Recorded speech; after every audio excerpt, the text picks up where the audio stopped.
gotta get up out of feelings. What's going on, guys? It's Mr. DEBT Joe Lorick for the Money Etiquette Group here with another IPO video for you. Well, not quite an IPO video. This is actually about a direct listing coming from Slack. Nevertheless, it's an opportunity for you to buy some shares in a company that hadn't previously released shares. So let's talk about Slack Technologies. Most of you may not be that familiar with Slack because it's a B2B business versus B2C. And when I say B2B, it means business to business versus business to consumers like you and me. Now, that doesn't mean they're not popular. It doesn't mean that they're not used widely. It just means that most everyday consumers may not be aware of Slack. But what they do is they provide communications technologies for businesses. So for messaging, for workplace collaboration, they make sure to facilitate that through their website, through their technology. They have about 500,000 active users. And I'm talking about businesses, not individuals, but 500,000 businesses that are active users for their technology and their services. However, about 90,000 of the 500,000 are paid. So the majority of the users are not paid subscribers, but that's how they kind of get people into becoming a paid subscriber because, of course, they limit how much you can do as a non-paid customer versus a paid customer. But again, that number comes down to about 90,000 subscribers that are paying. And when it comes to where they get their revenue from, it's even smaller. Just to put this out there, about 600 of their subscribers make up for 40% of their total revenue. We're talking about 600 subscribers, or a little over 600 subscribers, that bring in more than $100,000 per year of revenue. So they are really dependent on a small group of businesses as compared to their 90,000 of paid subscribers and their 500,000 of free subscribers. Now, despite the fact that Slack depends on just a few customers to produce a lot of their revenue, they still are growing, okay? From 2017 to 2018, their revenue grew at a rate of 110%. And 2018 to 2019 had dropped down, but it was still at 82%. And I believe right now they're measuring growth for their fiscal 2020 year, which is coming up in July, to be at about 57, maybe close to 60%. So they're seeing a deceleration in revenue growth. However, they're still growing each year. It's hard to maintain 100% or even 80% revenue growth year over year. Now, with that said, they are not producing profits. They are operating at net losses year after year. But their net losses are pretty flat. I believe in the previous year it was about 138, and then it's 139 in the next year, in the current year, and then I think they're going to show maybe 145. It may increase for the 2020 fiscal year, but their losses are not growing at a crazy rate. So I wouldn't say that's a problem. You do want to see a company like this turn a profit.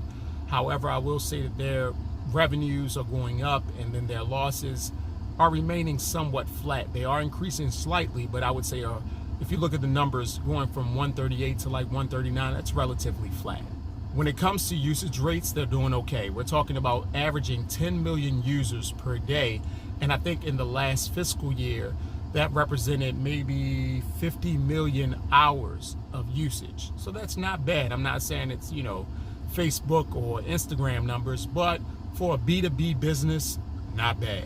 Now, when it comes to direct listings, it's a little bit different than IPOs. Usually I tell you their shares are going to come out at this valuation, at this price, but I can't 100% say it in this case, even though tomorrow on Thursday they'll give us a better idea because the company will release, look, this is our initial pricing.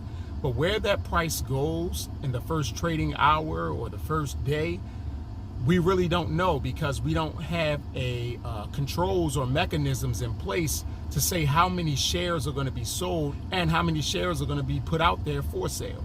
When it comes to direct listings, it's literally the current stakeholders putting their shares out on the market for sale.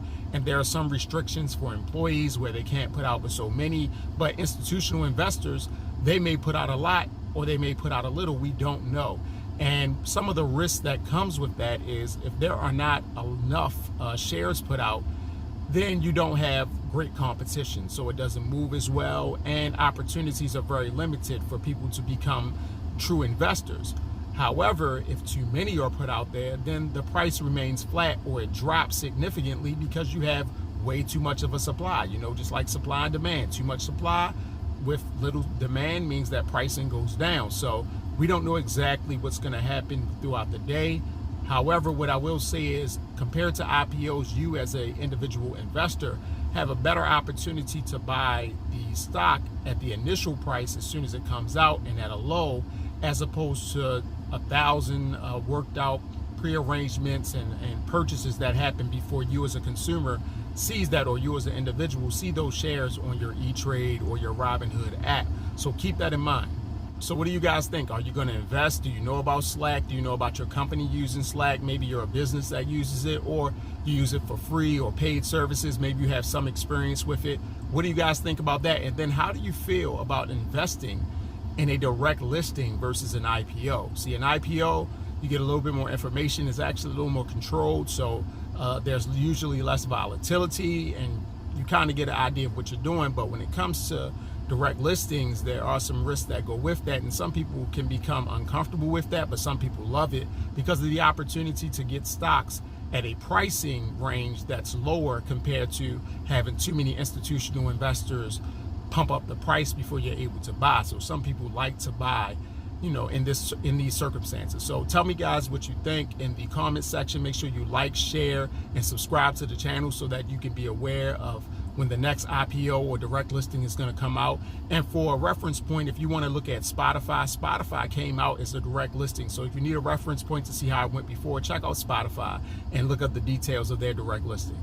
All right, guys, until the next video, talk to you later.